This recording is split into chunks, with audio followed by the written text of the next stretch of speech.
আসসালামু আলাইকুম ওয়া রাহমাতুল্লাহি ওয়া বারাকাতুহু। রাব্বি ইশরাহ লি সাদরি ওয়া ইয়াসসির লি আমরি ওয়াহলুল উকদাতাম মিন লিসানি ইয়াফকাহু কওলি। শ্রদ্ধেয় মুসলিম দিনী ভাই বোনেরা, আজকের ভিডিওতে আমার আলোচনার বিষয়বস্তু হচ্ছে সালাতের রুকু ও সিজদা সম্পর্কে।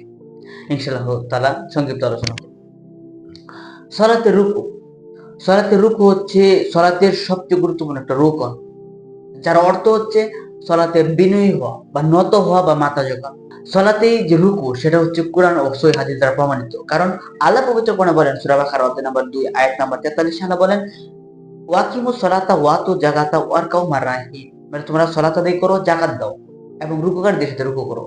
তাহলে সালাতের মানে সবচেয়ে ফার্স্ট যেটা আল্লাহর সামনে আমরা মাথা নত করি তাকবীরে তাহরিম মাদার, সেটা হচ্ছে রুকু। রুকু সালাতের সাজদার ভূমিকা শুরু হচ্ছে রুকু করা। কারণ ইহুদি খ্রিস্টানদের যে তারা সালাত আদায় করে তাদের সালাতে রুকু সেজদা নেই। মুহাম্মদ সাল্লাল্লাহু আলাইহি ওয়াসাল্লামের উম্মতের জন্য সালাতে রুকু সেজদা আছে। এই জন্য আমরা সালাতে আল্লাহর কাছে মাথা নত করি এবং সেজদায় আল্লাহর সাথে কথোপকথন করি। সালাতের সেজদা হচ্ছে গুরুত্বপূর্ণ একটা ইবাদত, যা আল্লাহ ও বান্দার সাথে একটা মানে সে সময় একটা গুরুত্বপূর্ণ একটা সম্পর্ক হয়ে যায় আল্লাহ ও তার বান্দার সাথে। এই জন্য সালাতে আমরা দুবার সেজদা করি, একবার রুকু করি।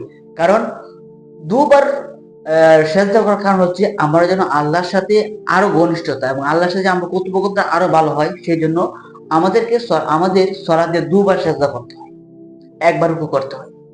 আপনারা যদি এই হাদিসটা দেখেন যে বলা হয়েছে যে আনাস রাদিয়াল্লাহু তাআলা আনহু বলেন যে রাসূল সাল্লাল্লাহু আলাইহি ওয়াসাল্লাম বলেছেন তোমরা রুকু ও সেজদা ঠিকঠাক মতো আদায় করবে, আল্লাহর কসম আমি তোমাদের পিছন থেকে দেখতে পাই। হাদিস থেকে বোঝা যাচ্ছে সালাতে রুকু সেজদাতে তাড়াহুড়া করা যাবে, ঠিকঠাক মতো রুকু সেজদা করতে হবে। আপনি যদি সালাতে রুকু সেজদা ঠিকঠাক মতো না করেন, এই হাদিসটাতে আবু মাসউদ আল আনসারী রাদিয়াল্লাহু তাআলা আনহু বলেন যে রাসূল সাল্লাল্লাহু আলাইহি ওয়াসাল্লাম বলেন কোন ব্যক্তি যখন রুকু ও সেজদা করার সময় তার পিঠ সোজা হয়ে না স্থির করে, না দাঁড়ায়, তাহলে তার সালাত হবে না। তবু হাদিসটা ইমাম তিরমিজি হাদিস হাসান সহিহ বলেছে। যদি আমরা এই হাদিসটার উপর আমল না করি তবে আগে হাদিসটার উপর আমাদেরকে আমল করতে হবে। কেমন? যে আমরা রুকু সেজদা তাড়াহুড়া করবো না। কেন এত ধাপাধাপ রুকু সেজদা করবো? কেন এত গতিতে আমরা রুকু সেজদা করবো? রুকু সেজদাতে ধীরস্থিরতা অবলম্বন করতে হবে। এটা হচ্ছে রাসূল সাল্লাল্লাহু আলাইহি ওয়াসাল্লামের, এইভাবে রাসূল সাল্লাল্লাহু আলাইহি ওয়াসাল্লাম আদায় করতেন। আরেকটা হাদিসে বলা যাচ্ছে যে আনাস রাদিয়াল্লাহু তাআলা বলেন রাসূল সাল্লাল্লাহু আলাইহি ওয়াসাল্লাম যখন সামি আল্লাহু লিমান হামিদা বলতেন তখন তিনি সোজা হয়ে দাঁড়াতেন। আমরা এত দীর্ঘ সময় তিনি দাঁড়াতেন যে আমরা মনে করতাম তিনি রুকু সেজদার কথা ভুলে গেছেন। এরপর তিনি যখন সেজদা করতেন তখন দু সেজদার মাঝখানে এমন দীর্ঘ সময় বসতেন যে আমরা মনে করতাম যে তিনি দ্বিতীয় সেজদার কথা ভুলে গেছেন। তাহলে দেখেন রাসূল সাল্লাল্লাহু আলাইহি ওয়াসাল্লামের রুকু সেজদা কত দীর্ঘ হইতেছিল, আর আমরা রুকু সেজদা কত দীর্ঘ হইতো। আমরা তো সেজদার মাঝখানে কি পড়তে এটা অনেকে জানি না। দু সেজদার মাঝখানে যে রাসূল সাল্লাল্লাহু আলাইহি ওয়াসাল্লাম কি পড়তেন এটা অনেকে জানে না। আর কেউ যদি বলে না, কিভাবে শিখবে মানুষ? আমি এটাই বলি, কেউ যদি একটু এসব কথা বলে না যে এইভাবে রাসূল সাল্লাল্লাহু আলাইহি ওয়াসাল্লাম দুই সেজদার মাঝখানে কিছু বলতেন, এইভাবে দীর্ঘ সময় আলোচনা করতেন, কেউ যদি একটু বলেও না। এই জন্য আমাদের উচিত যে দুই সেজদার মাঝখানে কিছু পড়া। তো কি পড়তে হবে সেই সম্পর্কে হাদিসটাতে বলা হয়েছে যে হুযায়ফা রাদিয়াল্লাহু তাআলা বলেন যে রাসূল সাল্লাল্লাহু আলাইহি ওয়াসাল্লাম দুই সেজদার মাঝখানে বলতেন রাব্বি ফিরলি, মানে আল্লাহ তুমি আমাকে ক্ষমা করে দাও।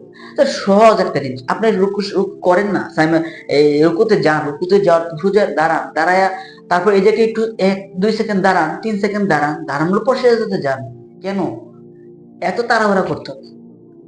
সেজদায় একটা প্রথম সেজদা দেওয়ার পর একটু বসেন না, বসে দেখেন কি বলে রাসূল সাল্লাল্লাহু আলাইহি ওয়াসাল্লাম। এই জায়গায় কি পড়তেন? রাসূল সাল্লাল্লাহু আলাইহি ওয়াসাল্লাম পড়তেন এই জায়গায় রাব্বি ফিরলি, নাহলে তুমি আমাকে ক্ষমা করে দাও। এটা শর্টকাট একটা দোয়া, এটা পড়েন। 2 রাকাত সালাত আদায় করলে তো 3 মিনিট লাগে, 3 মিনিট 4 মিনিট লাগবে সর্বোচ্চ। যে এভাবে সালাত আদায় করেন 3 মিনিট লাগবে, আর বেশি তো লাগবে না। তাহলে অবশ্যই আমরা রুকু সেজদাতে ধীরস্থিরতা অবলম্বন করব এবং রুকু সেজদাতে আমরা ঠিকঠাক মতো আদায় করব। একটা হাদিসে যে এই হাদিসটাতে বলা হয়েছে যে আবু কাতাদা রাদিয়াল্লাহু তাআলা বলেন যে রাসূলুল্লাহ সাল্লাল্লাহু আলাইহি ওয়াসাল্লাম বলেছেন চুর হিসেবে সবচেয়ে বড় চুর হলো ওই ব্যক্তি যে সালাত চুরি করে। তখন সাহাবীগণ বলেন হে রাসূল, সালাত চুরি হলো কিভাবে হয়? তখন রাসূলুল্লাহ সাল্লাল্লাহু আলাইহি ওয়াসাল্লাম বলেন যে ব্যক্তি সালাতে রুকু সেজদা পরিপূর্ণভাবে না করে।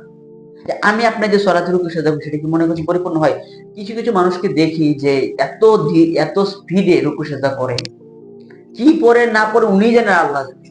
এই হাদিসটাতেও বোঝা যায় যে সালাত পরিপূর্ণ হয় না, মানে সালাত হয় না যদি রুকু সেজদা মানে আপনার ধীরস্থিরতা না থাকে। এই জন্য আমাদের উচিত যে আমরা যখন সালাত আদায় করব তখন আমরা ধীরস্থিরতা অবলম্বন করে সালাত আদায় করব। যে রুকু করব ধীরস্থিরতা, সেজদা করব ধীরস্থিরতা। কারণ হচ্ছে সেজদা হচ্ছে সবচেয়ে গুরুত্বপূর্ণ একটা স্থান। যে জায়গায় আল্লাহর সাথে একটা ঘনিষ্ঠ সম্পর্ক করা যায়, সেটা হচ্ছে সেজদার মাধ্যম। আর সেই জায়গায় যদি আমি আপনাকে বিরোধিতা না করে যদি আপনি দাপাত দাপ সেজদা করি আর সেই জায়গায় কিন্তু আল্লাহর সাথে সম্পর্ক হবে না, ঠিক আছে, সালাতই হবে না। এই জন্য আমাদের সকলের উচিত, আমরা যখন সলাতে দাঁড়াবো তখন বিনয় যে যতটুকু পারে ততটুকু বিনয় আদায় করবো। সলাতে আমার আপনার অনেক জায়গায় দৌড়াদৌড়ি করে, এটা সবারই করে সবারই।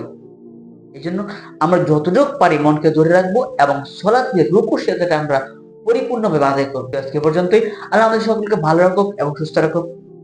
কোরআন সহিহ হাদিস মোতাবেক আমাদেরকে সলাত আদায় করার তৌফিক দান করুক। আমিন। আসসালামু আলাইকুম ওয়া রাহমাতুল্লাহি ওয়া বারাকাতুহু।